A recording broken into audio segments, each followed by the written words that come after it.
Hello friends, welcome to the channel. This is your friend Manav all the way from California USA. उम्मीद करता हूँ सब ठीक चल रहा होगा। आज हम बात करने वाले हैं L1 वीज़ा कैटेगरी के बारे में। तो दोस्तों, L1 वीज़ा एक बहुत ही अच्छा ऑप्शन है इंडिया से यूएस वर्क वीज़ा में आने के लिए। L1 वीज़ा जो है दो तरीके के होते हैं, एक होता है L1A वीज़ा एंड दूसरा होता है L1B वीज़ा। तो L1A वीज़ा जो होता है वो होता है मैनेजर्स और एग्जीक्यूटिव्स के लिए, जो कि मिलता है 7 सालों के लिए। L1A वीज़ा में कंपनियां ज़्यादातर यूएस में ऑफिस सेटअप करने के लिए या फिर बड़ी टीम्स को मैनेज करने के लिए अपने एम्प्लॉयज़ के लिए ये वीज़ा लगवाती हैं।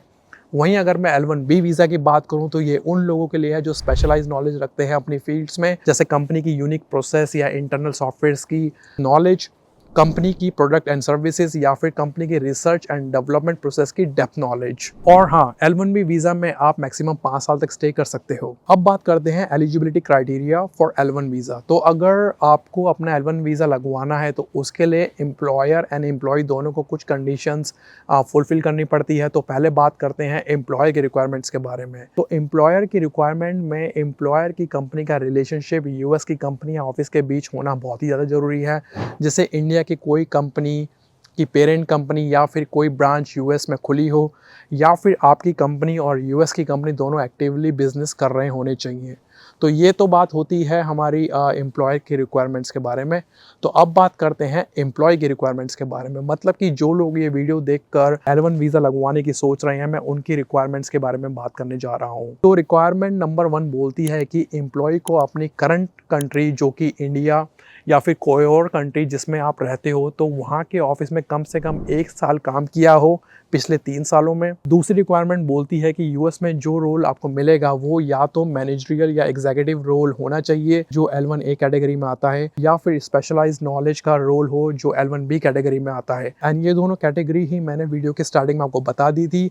अगर आप भूल चुके हो इन कैटेगरीज के बारे में तो आप वीडियो को फिर से स्टार्ट कर दीजिए। अब बात करते हैं एप्लीकेशन प्रोसेस की, मतलब कि कैसे आप L1 वीज़ा कैटेगरी में अपनी एप्लीकेशन को स्टार्ट कर सकते हो। तो इसका जो प्रोसेस है वो 2 मेन स्टेप्स में होता है। स्टेप 1 में जो होता है वो होता है पिटिशन बाय एम्प्लॉयर, जिसको हम फॉर्म I-129 भी बोलते हैं। तो इसमें यूएस एम्प्लॉयर एक पिटिशन फाइल करेगा USCIS के साथ एम्प्लॉय को स्पॉन्सर करने के लिए, और इसमें डॉक्यूमेंट्स जो चाहिए वो हैं यूएस और फॉरेन ऑफिस के बीच का क्वालिफाइंग रिलेशनशिप का प्रूफ, मतलब कि इंडिया की कंपनी एंड यूएस की कंपनी का रिलेशनशिप प्रूफ, जिसको आप company level documentation and proof भी बोल सकते हो। अगला चाहिए हमको एम्प्लॉय का क्वालिफिकेशन का एविडेंस, मतलब कि आपकी क्वालिफिकेशन का एविडेंस, जिसमें आ जाता है हमारा एक्सपीरियंस लेटर, आपका रेज्यूमे, आपकी जॉब रोल्स एंड रिस्पॉन्सिबिलिटीज, आपकी स्कूल, कॉलेज, यूनिवर्सिटी की मार्कशीट एंड डिग्रीज। लास्ट जो हमको चाहिए वो है बिजनेस डॉक्यूमेंट, जिसमें आ जाते हैं आपकी कंपनी के फाइनेंशियल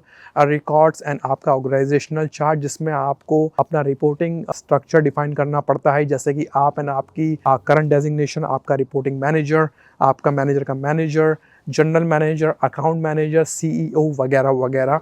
एंड ये डॉक्यूमेंट्स आपको आपकी कंपनी की ही प्रोवाइड करवा कर देती है। तो यहाँ खत्म होता है स्टेप 1 एंड चलते हैं स्टेप 2 की ओर। तो स्टेप 2 में आता है वीज़ा अप्लाई करना। तो जब आपका पिटिशन अप्रूव हो जाता है, जिसको हम स्टेप 1 में ऑलरेडी डिस्कस कर चुके हैं, उसके बाद आपको यूएस एम्बेसी या कॉन्सुलेट में अपने वीज़ा के लिए अप्लाई करना पड़ता है, मतलब कि स्टैंपिंग के लिए जाना पड़ता है, जहाँ पर आपका इंटरव्यू भी होगा।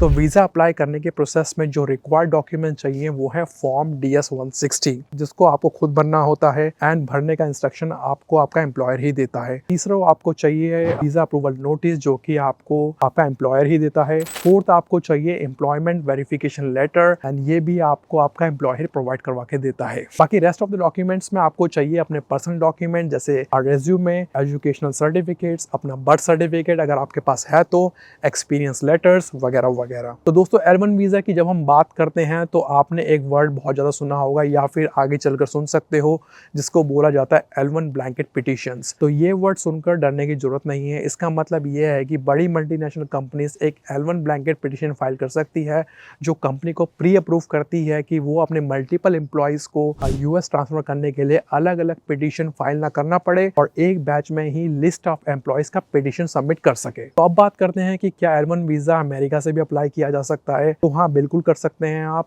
लेकिन सिर्फ तभी जब आप ऑलरेडी यूएस में किसी और वैलिड वीजा स्टेटस पे हो, जैसे H1B या F1 वीजा। इस केस में आपके एम्प्लॉयर को एक change of status request file करनी पड़ती है L1 पिटिशन के साथ, जिसको हम फॉर्म I-129 भी बोलते हैं। तो अब बात करते हैं L1 वीजा के फायदों के बारे में। तो फायदा नंबर 1 है हमारा नो कंट्री कैप, मतलब कि L1 वीजा में कोई कंट्री कैप नहीं है। कहने का मतलब ये है कि इंडिया से जितनी एप्लीकेशन L1 के लिए जाती है उनमें से कोई लिमिट सेट नहीं करी गई है USCIS के थ्रू, जो हमको H1B वीजा में देखने को मिल जाती है, जिसके बारे में मैंने ऑलरेडी अपनी H1B वीजा वाली वीडियो में बताया हुआ है, जिसको आप ऊपर क्लिक करके भी देख सकते हो और नीचे डिस्क्रिप्शन में मैंने वीडियो का लिंक डाल दिया है। फायदा नंबर 2 है हमारा डुअल इंटेंट, मतलब कि L1 visa holders green card के लिए अप्लाई भी कर सकते हैं। फायदा नंबर 3 है हमारा फैमिली का स्पॉन्सर करना। तो L1 वीजा होल्डर्स अपने डिपेंडेंट्स इसमें आ जाते हैं, आपकी वाइफ या हस्बैंड या बच्चे, उनको आप L2 वीजा पर यूएस में लेकर आ सकते हो और L2 वीजा पर आपकी वाइफ या हस्बैंड यूएस में काम भी कर सकते हैं। एट लास्ट बात करते हैं कॉमन चैलेंजेस जो L1 वीजा पर फेस करने पड़ते हैं। तो पहला है हमारा स्पेशलाइज्ड नॉलेज, जिसमें USCIS बारीकी से ये चेक करता है कि आप स्पेशलाइज्ड नॉलेज में क्वालिफाई करते हो या नहीं। ये डिपेंड करता है आपकी नॉलेज, आपकी प्रोफाइल, आपकी जॉब रोल्स एंड रिस्पॉन्सिबिलिटीज, आपकी स्किल्स, आपका प्रोजेक्ट,